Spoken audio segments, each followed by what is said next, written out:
Legislación de seguridad. Decreto 867 del 17 de marzo de 2018. Nuevos estándares para personas y empresas que realizan servicios de seguridad privada.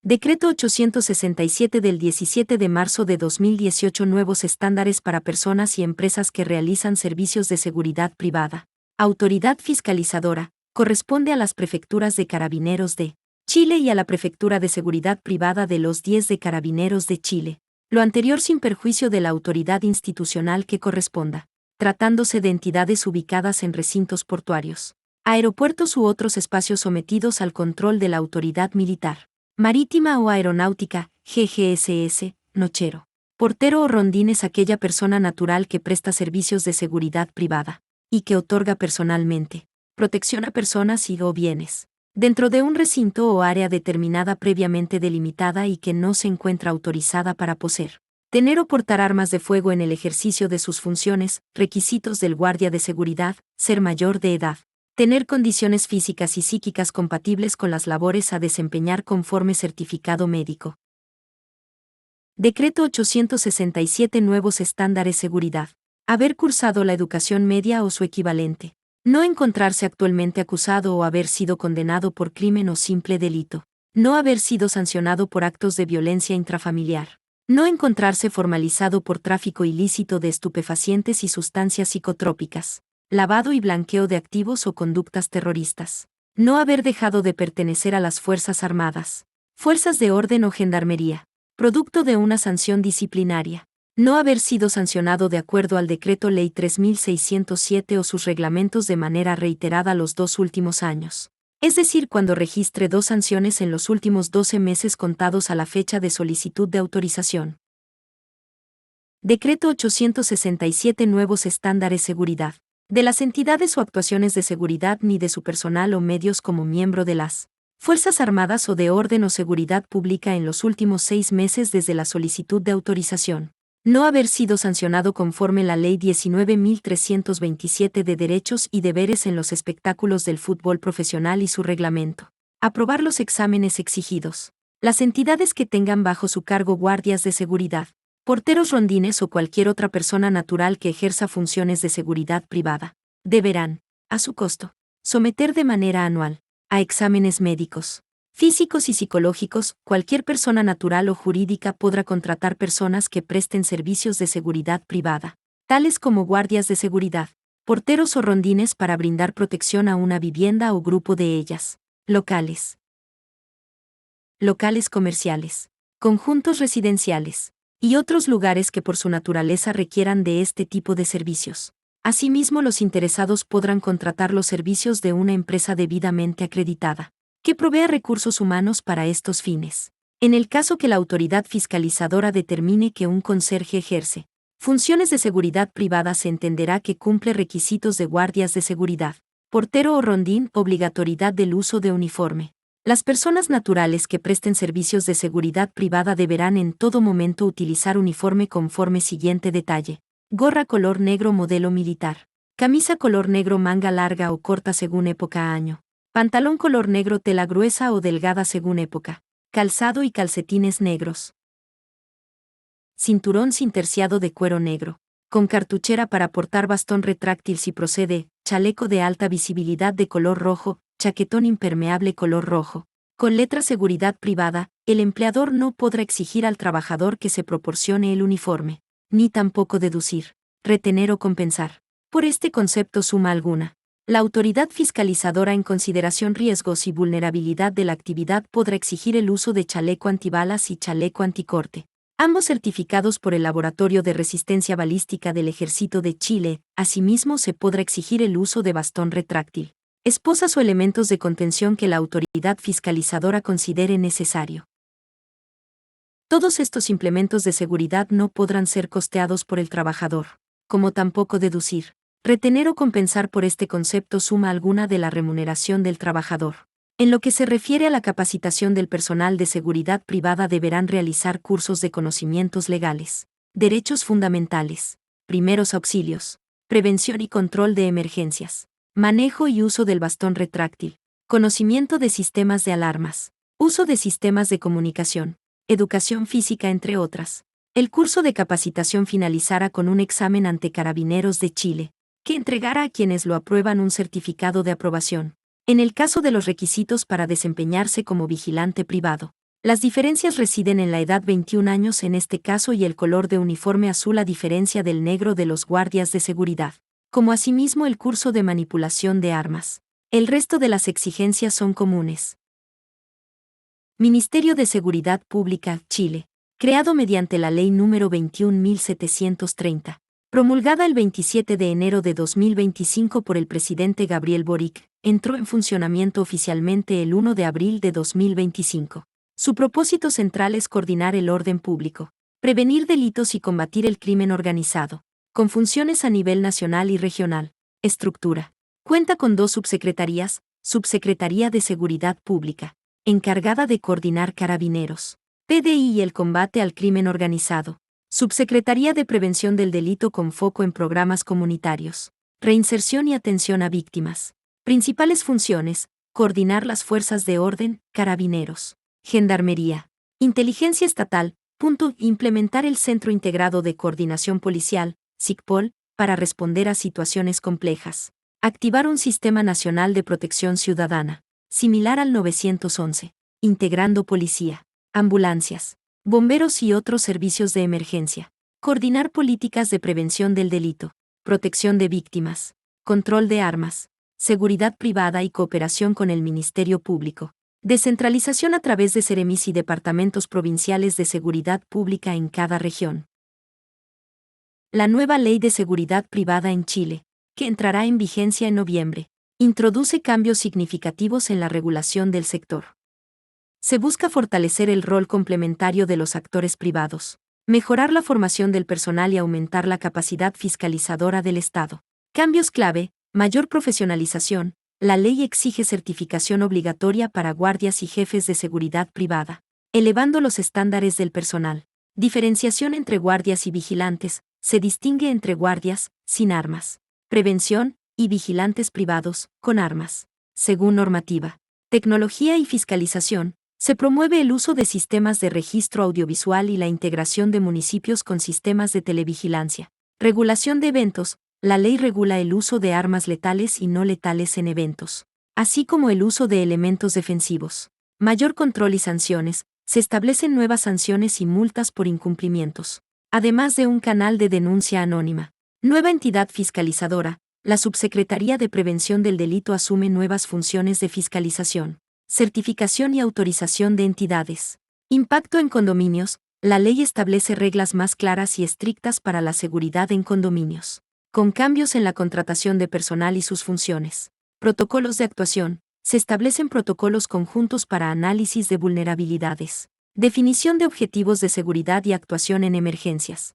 Penalización de agresiones. Se agravan las penas para quienes agredan a guardias de seguridad privada. En resumen, la nueva ley busca modernizar y profesionalizar la seguridad privada, adaptándola a las necesidades actuales y fortaleciendo la colaboración con el sector público en materia de seguridad ciudadana. Análisis: reformas a la legislación laboral.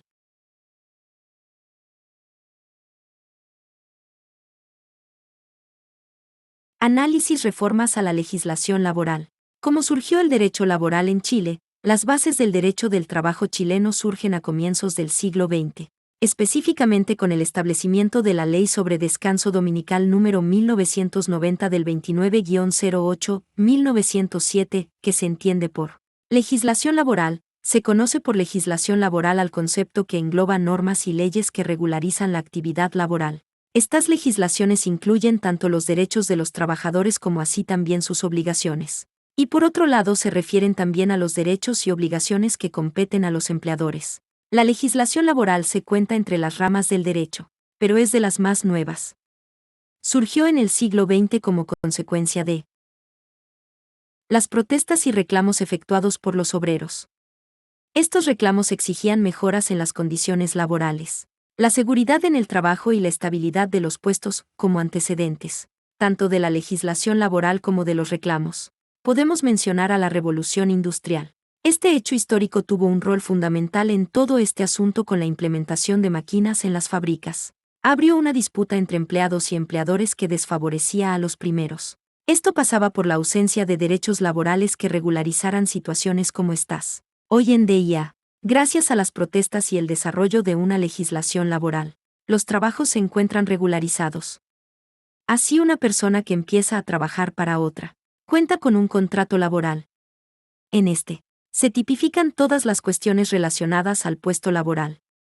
Desde las tareas, la duración de la jornada, las responsabilidades y funciones, y la remuneración de ese trabajo.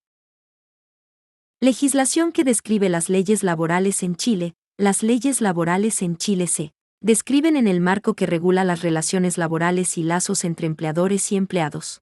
En la mayoría de las jurisdicciones de derecho común, el derecho laboral es un término que generalmente se aplica a los derechos, deberes y responsabilidades de los empleados sindicalizados dentro de una empresa. Las leyes laborales en Chile provienen primordial y originalmente del Código del Trabajo. Este código establece en sus artículos preliminares la regulación de las relaciones laborales y de trabajo entre empleadores y empleados. Cada uno de los 5 libros del código regula un tema específico: 1. Contrato individual de trabajo y de la capacitación laboral. 2. Protección a los trabajadores. 3. Organizaciones sindicales. 4. Negociación colectiva. 5. Jurisdicción laboral. Complementa y aplica los principios contenidos en el Código Laboral. Además contiene amplias regulaciones vinculantes emitidas por el Ministerio del Trabajo a través del Departamento de Dirección del Trabajo. Tipos de contratos laborales en Chile. Las leyes laborales en Chile permiten solo 3 tipos de contratos laborales o de empleos. 1. Contratos laborales individuales. El contrato laboral individual es un acuerdo escrito, pero también puede existir sin uno, al que están obligados un empleado y un empleador. En este contrato, un empleado proporcionará servicios personales a favor y beneficiará al empleador. El empleador debe pagar una compensación por esos servicios. 2. Convenios colectivos de trabajo. Los convenios colectivos de trabajo en Chile pueden subclasificarse en contrato colectivo o convenio colectivo.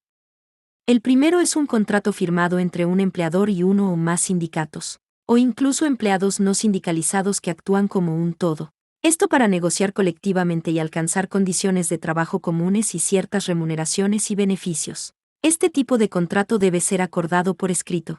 La diferencia entre un contrato colectivo de trabajo y un convenio colectivo de trabajo es que este último no requiere un proceso de negociación colectiva previamente regulado si las negociaciones se llevan a cabo con un sindicato. 3. Contratos especiales. Los contratos especiales son para relaciones laborales específicas en sectores e industrias específicas, como los contratos laborales para el personal del barco en el mar. Duración de los contratos laborales en Chile. En términos generales, la duración de un contrato laboral de acuerdo con las leyes laborales en Chile puede ser indefinido o perpetuo, hasta la finalización de una determinada tarea o evento. Nacionalidad del empleado. Si la empresa tiene 25 o más empleados, al menos el 85% de ellos deben ser ciudadanos chilenos. Es importante tener en cuenta que si los ciudadanos chilenos no pueden reemplazar a los técnicos, la ley los excluye para estos fines. Si la compañía tiene 24 empleados o menos, no hay regulación con respecto a la proporción de ciudadanos chilenos que los empleadores deben contratar. Horas laborales. Para la mayoría de los empleados, hay un límite de 45 horas por semana. La ley divide estas horas en no menos de 5 y no más de 6 días consecutivos. En promedio, un empleado debe trabajar 9 horas al día. Vacaciones pagadas. La legislación laboral chilena acumula 15 días de vacaciones pagadas por año calendario. Sin embargo, este es solo el caso cuando el empleado ha trabajado al menos un año en la empresa. Además, la ley acumula días de vacaciones pagadas solo por hasta 2 periodos. Los empleados pueden acumular hasta 30 días de tiempo libre remunerado. Participación en los beneficios. Si una empresa experimentó ganancias durante el último año, debe compartir algunas de ellas con sus empleados. Específicamente, una empresa debe compartir el 30% de las utilidades logradas en ese periodo. Ganancias netas con sus empleados en proporción a cada uno de los salarios del empleado. Esta obligación puede cumplirse mensualmente o una vez al año. Esto depende del sistema que elija el empleador. Terminación del contrato laboral. Un contrato laboral en Chile puede finalizar en una de las 3 formas: renuncia o acuerdo mutuo. En estos casos, los empleadores normalmente tendrían que pagar los días de vacaciones no utilizados acumulados por el empleador. 2. Terminación por causa. La terminación por causa se aplica en situaciones graves en las que el empleado realiza una o más infracciones contractuales graves. Ejemplos que pueden causar dicha terminación son mala conducta, estar borracho, dañar o destruir la propiedad de la compañía, robar y otros. En estos casos, el empleado no tiene derecho a indemnizaciones por despido. 3. Necesidades de la empresa. El propósito de la terminación por necesidades de la empresa debe ser una causa general, como cuando el empleado no se desempeña bien o trabaja a nivel profesional. También se estipula de causas como racionalización o modernización de servicios, bajas en la productividad, quiebra de la empresa, etc. Normalmente en este escenario el empleador normalmente debería pagar 1. Un mes de salario que sustituirá el aviso de finalización de 30 días. 2. Días de vacaciones acumulados que no fueron utilizados. 3. Un mes de salario por cada año que el empleador estaba en la empresa, con un tope de 11 años, es decir, 11 salarios. El término para este pago es indemnizaciones por años de servicios. Resolución 1185 del 27 de septiembre de 2006 de la Dirección del Trabajo. Esta resolución corresponde a jornadas excepcionales de sistemas laborales que escapan a la generalidad de la distribución de trabajo y intermediación laboral de los trabajadores chilenos. En este caso se implementa un sistema excepcional marco de distribución de la jornada de trabajo y de los descansos respecto del personal que presta servicios exclusivamente en calidad de guardias de seguridad y vigilantes privados en diversos establecimientos. Este sistema excepcional marco consiste en turnos rotativos y continuos, distribuidos en las siguientes alternativas de ciclos de trabajo, respecto de las cuales se podrá optar a un ciclo de 4 días de trabajo continuos, seguidos de 4 días continuos de descanso, con una jornada diaria máxima de 12 horas de permanencia en la faena, 4 por 4 por 12 horas, con un tiempo destinado para la colación, de a lo menos 1 hora imputable a la jornada. El sistema descrito contempla una jornada promedio semanal máxima de 42 horas. B. Un ciclo de 5 días de trabajo continuos, seguidos de 5 días continuos de descanso, con una jornada diaria máxima de 12 horas de permanencia en la faena, 5 por 5 por 12 horas, con un tiempo destinado para la colación de, a lo menos, 1 hora imputable a la jornada. El sistema descrito contempla una jornada promedio semanal máximo de 42 horas. C. Un ciclo de 6 días de trabajo continuos, seguidos de 6 días continuos de descanso, con una jornada diaria máxima de 12 horas de permanencia en la faena, 6 por 6 por 12 horas, con un tiempo destinado para la colocación de, a lo menos, 1 hora imputable a la jornada. El sistema descrito contempla una jornada promedio semanal máxima de 42 horas. D. Un ciclo de 7 días de trabajo continuos, seguidos de 7 días continuos de descanso, con una jornada diaria máxima de 12 horas de permanencia en la faena, 7 por 7 por 12 horas, con un tiempo destinado para la colación de, a lo menos, 1 hora imputable a la jornada. El sistema descrito contempla una jornada promedio semanal máxima de 42 horas. E. Un ciclo de 6 días de trabajo continuos, seguidos de 2 días de descanso, con una jornada diaria máxima de 8 horas, con un tiempo destinado a colación de media hora no imputable a la jornada, 6 por 6 por 8 horas, siendo la jornada semanal de 42 horas. El sistema contempla el otorgamiento de 6 días de descanso anual adicionales a los días de descanso legales o convencionales. F. Un ciclo de 6 días de trabajo continuos, seguidos de un día de descanso, con una jornada diaria máxima de 7,5 horas, con un tiempo destinado a colación de media hora, no imputable a la jornada, 6 por 1 por 7,5 horas, siendo la jornada semanal de 45 horas. El sistema contempla el otorgamiento de 19 días corridos de descanso anual adicionales a los días de descanso legales o convencionales. G. Un ciclo de 5 días de trabajo continuos, seguidos de 2 días de descanso, con una jornada diaria máxima de 9 horas, con un tiempo destinado a colación de media hora no imputable a la jornada, 5 por 2 por 9 horas, siendo la jornada semanal de 45 horas. El sistema contempla el otorgamiento de 19 días corridos de descanso anual adicionales a los días de descanso legales o convencionales. Hacese presente que los días de descanso adicionales podrán parcializarse como igual podrá ser compensado en dinero.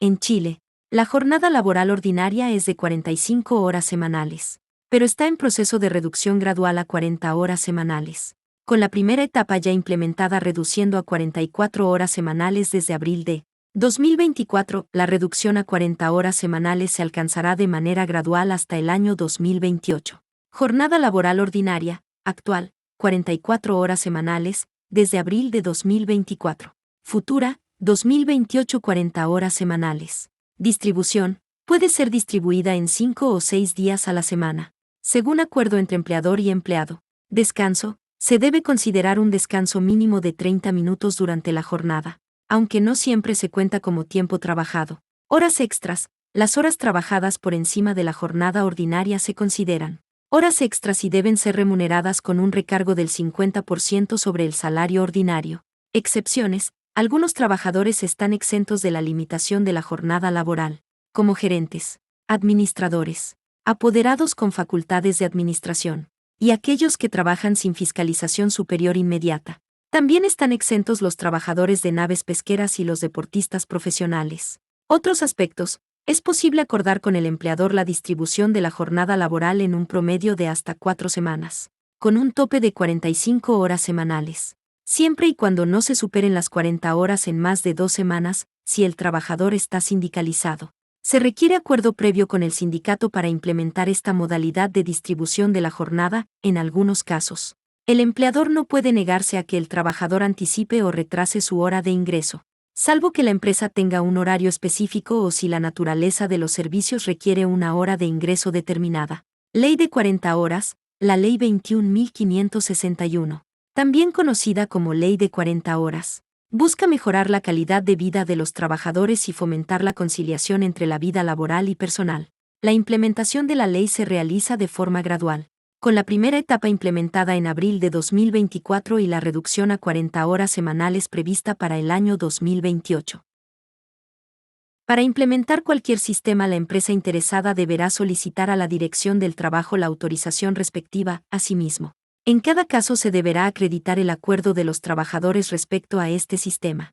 En caso de existir sindicato, el acuerdo deberá otorgarlo la o las organizaciones sindicales y tratándose de los trabajadores no sindicalizados, se recabará el acuerdo individualmente, en un porcentaje de, a lo menos, el 75% de los mismos. Al igual, el descanso compensatorio por los días festivos laborados no se entenderá comprendido en los días de descanso del ciclo, debiéndose aplicar a su respecto las normas legales vigentes sobre la materia. Es decir, por cada día festivo se otorgará un día de descanso compensatorio, sin perjuicio de que las partes acuerden una especial forma de distribución o de remuneración de tales días. Análisis. Reforma procesal penal.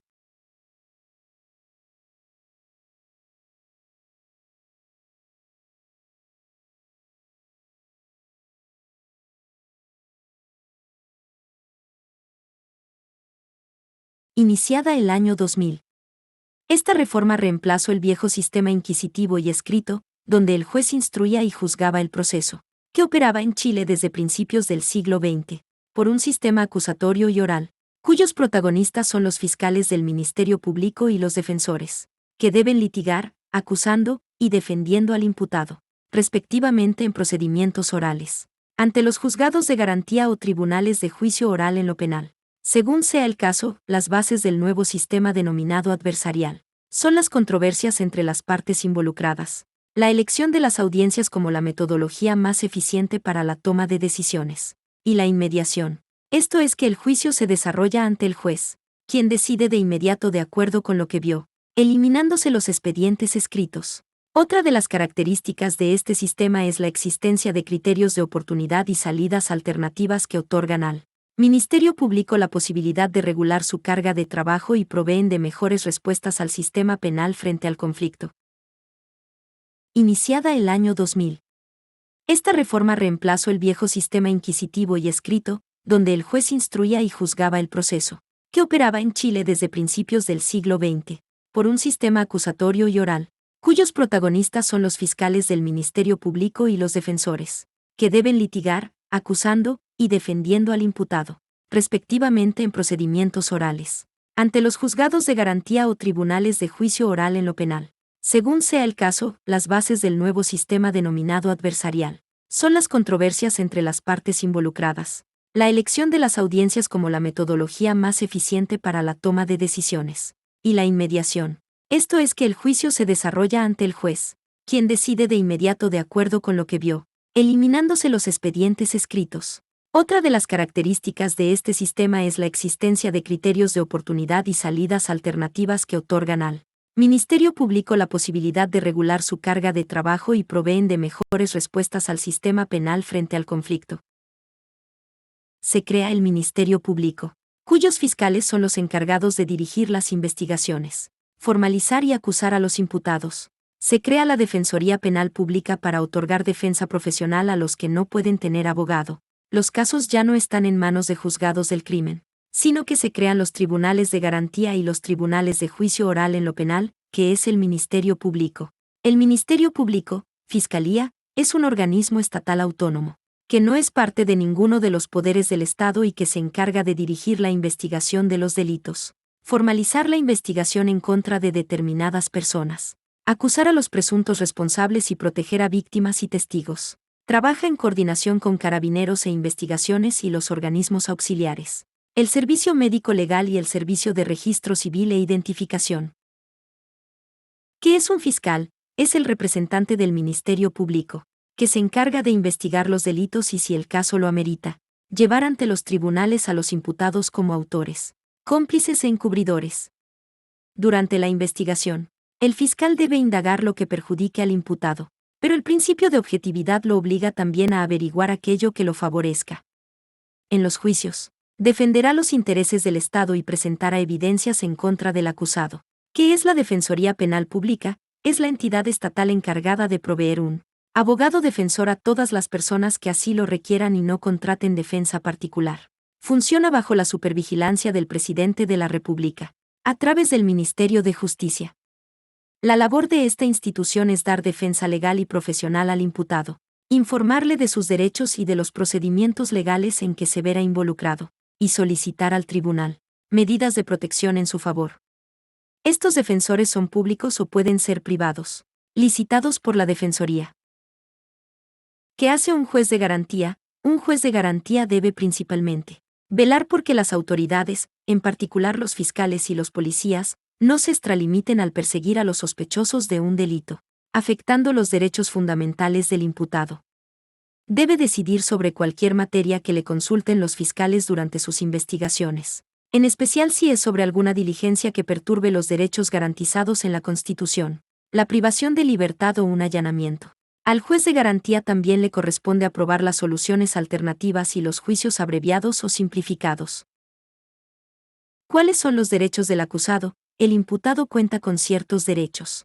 Ser informado de la causa de su acusación y de sus derechos legales. Contar con un abogado defensor, incluso gratis, si no cuenta con recursos. Solicitar diligencias para desvirtuar las acusaciones. Pedir audiencia al juez. Declaración sin necesidad de juramento y no declarar si lo desea, puede pedir a través de su abogado el archivo provisional, que es cuando los fiscales no encuentran antecedentes suficientes para seguir adelante una investigación, pudiendo archivarse provisionalmente una causa sin acusados. Las víctimas, a su vez, pueden pedir que un caso se reactive si aparece nueva información. También puede darse la posibilidad que las partes lleguen a un acuerdo reparatorio o que el juez dicte la suspensión condicional del procedimiento, bajo ciertas exigencias o condiciones impuestas al acusado. También existen juicios simplificados y juicios abreviados, que se aplican en casos de delitos con menor penalidad. Estos procedimientos los lleva el fiscal ante un juez de garantía. ¿Qué son los juicios orales? El sistema está diseñado para que solo los casos de mayor gravedad lleguen al juicio oral, en el que en una o más audiencias, el fiscal y el defensor presentan pruebas y testigos ante los 3 jueces del tribunal oral en lo penal. Luego de concluir la presentación de pruebas y los alegatos de las partes, los jueces dictan sentencias, que puede ser una condena o la absolución de los imputados.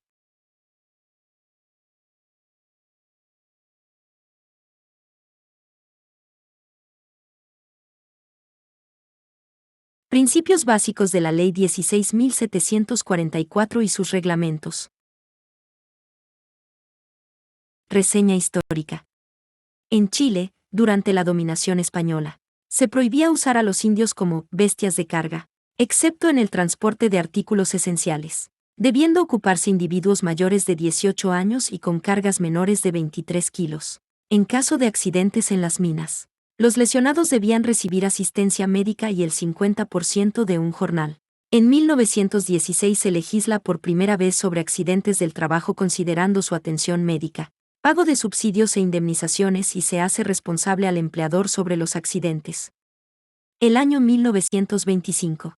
Se dicta la Ley número 4055, donde se consideran indemnizables los accidentes del trabajo y enfermedades profesionales. Finalmente se dicta la Ley 16.744 el 1 de febrero de 1968, sobre accidentes del trabajo y las enfermedades profesionales, siendo una de las más avanzadas y completas que existe en Latinoamérica. Han transcurrido 36 años, durante los cuales Chile ha experimentado un aumento considerable en la prevención de accidentes y enfermedades profesionales.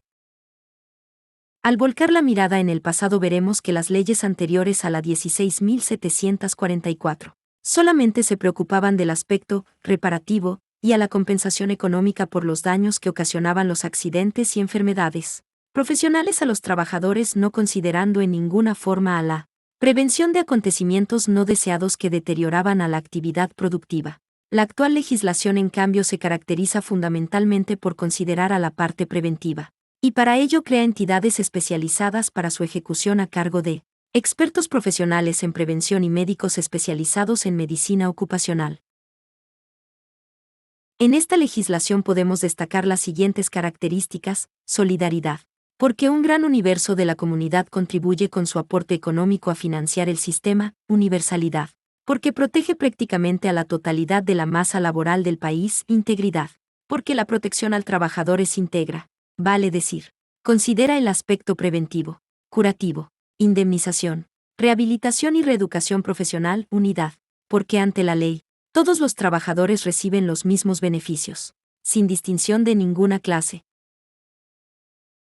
Con esta nueva forma de abordar el problema de los accidentes y enfermedades profesionales, surgieron diversos organismos y entre ellos los comités paritarios de higiene y seguridad, formados por representantes de los trabajadores y de la empresa, las mutualidades de empleadores, las cuales han tenido un desempeño importante en el campo de la prevención de riesgos laborales, y los departamentos de prevención de riesgos profesionales, los cuales han tenido una influencia y acción decisiva en la prevención de los accidentes y enfermedades profesionales. Por otra parte, es importante destacar la gestión preventiva que desarrollan los organismos gubernamentales en la fiscalización que deben efectuar a los lugares de trabajo a fin de que se cumplan los preceptos establecidos en esta legislación. Al Servicio de Salud y al Ministerio de Trabajo le corresponde este rol, como también a la Dirección General del Territorio Marítimo y Marina Mercante en el sector marítimo y portuario. Ley 16.744. Sobre accidentes del trabajo y enfermedades profesionales. Esta ley declara obligatorio el seguro social contra riesgos del trabajo, siendo su objetivo la Ley 16.744, también conocida como Ley sobre accidentes del trabajo y enfermedades profesionales. Establece el seguro social obligatorio contra estos riesgos en Chile.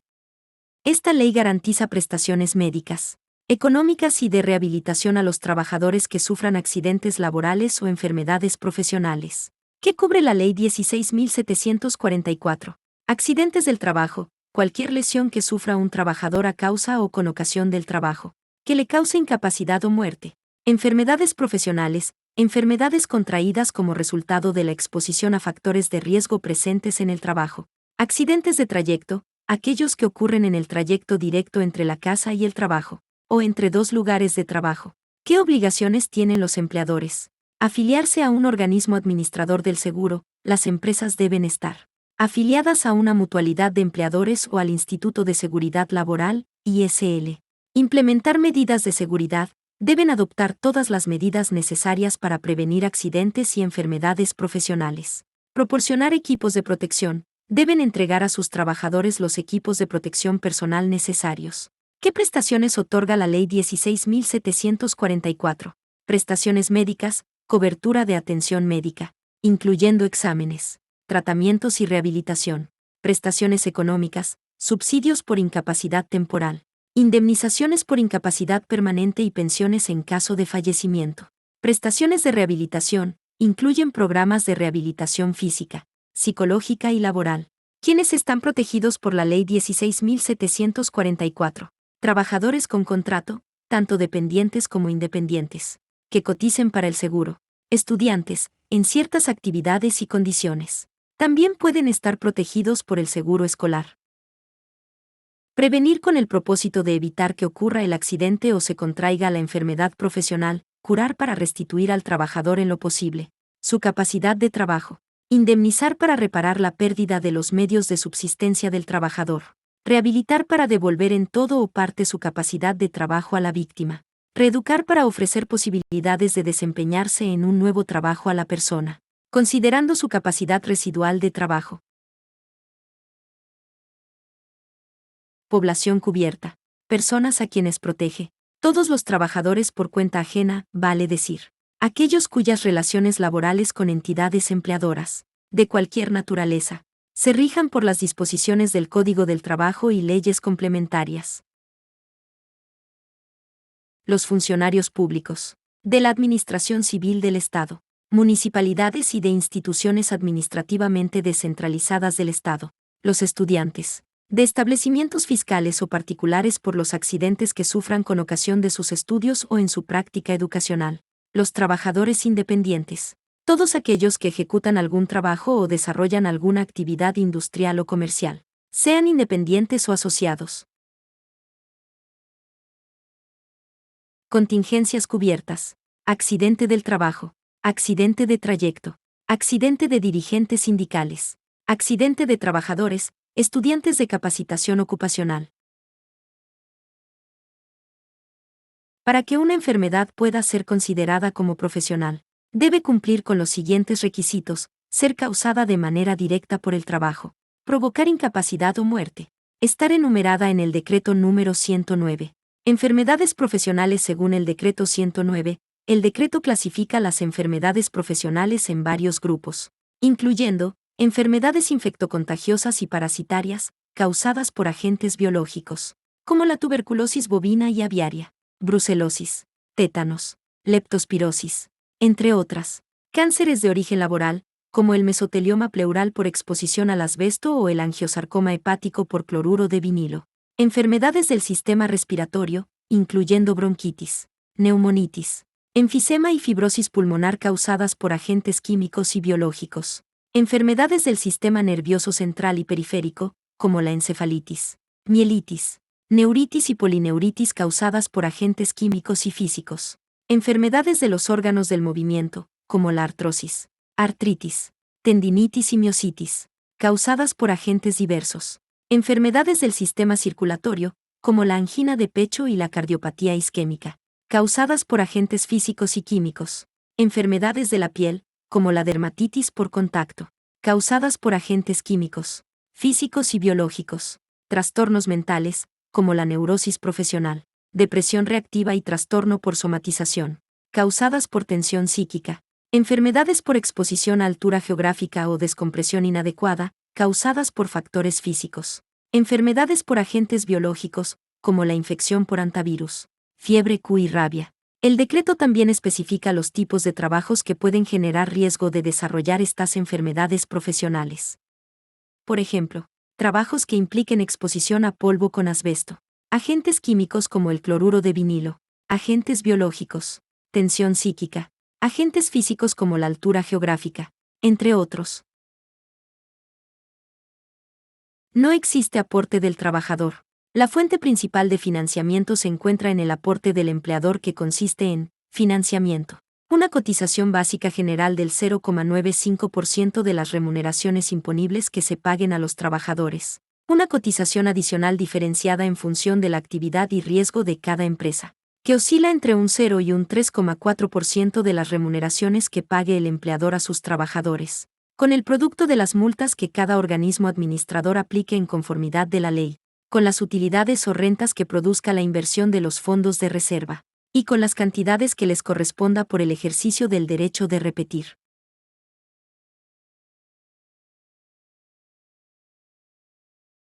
Administración de la ley. Sector público, cajas de previsión. Sector privado, mutualidades de empleadores. La Asociación Chilena de Seguridad, ACHS. El Instituto de Seguridad del Trabajo, IST. La Mutual de Seguridad de la Cámara Chilena de la Construcción y Fundación IST. Evaluación de incapacidades. El Decreto Supremo número 109, publicado en 1968, establece el reglamento para la calificación y evaluación de los accidentes del trabajo y enfermedades profesionales en Chile, de acuerdo con la Ley número 16.744.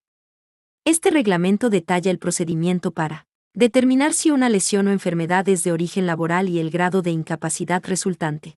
En resumen, el Decreto 109 se centra en calificación de accidentes y enfermedades, determina si un evento o enfermedad se considera de origen laboral o común. Evaluación de la incapacidad, establece los criterios para evaluar el grado de incapacidad temporal o permanente resultante del accidente o enfermedad. Procedimientos, define los pasos a seguir para la evaluación, incluyendo la participación de médicos, comisiones de medicina preventiva e invalidez, COMPIN y otros organismos. Indemnizaciones, vincula el grado de incapacidad con las indemnizaciones o pensiones que correspondan. Aspectos clave del Decreto 109, incapacidades temporales, se refiere a aquellas que son de naturaleza o efectos transitorios, permitiendo la recuperación del trabajador y su reintegro a sus labores habituales. Incapacidades permanentes, se evalúan cuando la lesión o enfermedad produce una pérdida de capacidad laboral de carácter definitivo. Graduación de la incapacidad, se gradúa en función de la pérdida de capacidad de ganancia, lo que determina el tipo y monto de la indemnización o pensión. Participación de la COMPIN. Las COMPIN son las encargadas de evaluar las incapacidades permanentes, salvo en casos de accidentes laborales de afiliados a mutualidades. ¿Dónde se evalúan? Comités de calificación. En casos de duda sobre el origen laboral o común de una enfermedad, los casos pueden ser remitidos al comité de calificación. Indemnizaciones, el grado de incapacidad, junto con el promedio de los últimos 6 meses de sueldo, determina el monto de la indemnización. En Teodoro SCHM. Disposiciones que obligan y o promueven la actividad de prevención de riesgos en las empresas. 1. La cotización adicional puede ser aumentada, disminuida o eliminada según sea la magnitud de los riesgos efectivos que existan. Artículo 15 y 16, 2.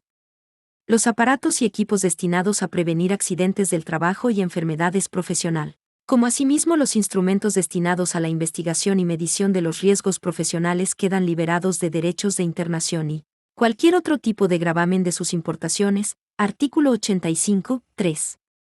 La obligatoriedad que tienen las empresas que cuentan con más de 100 trabajadores, de contar con un departamento de prevención de riesgos profesionales, dirigido por un experto en la materia. Artículo 66. 4. La obligatoriedad que tienen las empresas que ocupen más de 25 trabajadores, de organizar comités paritarios de higiene y seguridad. Artículo 66, 5. La obligatoriedad que tienen las empresas de adoptar y poner en práctica las medidas de prevención y o comités paritarios, como asimismo, todas las medidas de higiene y seguridad en el trabajo que le prescriban el Servicio de Salud o el organismo administrador respectivo. Artículos 66 y 68. 6. El Servicio de Salud tiene potestad para aplicar sanciones por incumplimiento de tales obligaciones, pudiendo incluso clausurar las fábricas, talleres, minas o cualquier sitio de trabajo que signifique un riesgo inminente para la salud de los trabajadores o de la comunidad. Artículo 68. 7. La obligatoriedad que tienen las empresas de mantener al día los reglamentos internos de higiene y seguridad en el trabajo, y los trabajadores de cumplir con las exigencias que estos reglamentos les impongan. Artículo 67. Reglamentos que se desprenden de la Ley número 16.744. Decreto número 101. Reglamento para la aplicación de la Ley 16.744. Decreto número 40. Reglamento sobre prevención de riesgos profesionales. Decreto número 54. Constitución y funcionamiento de los comités paritarios de higiene y seguridad.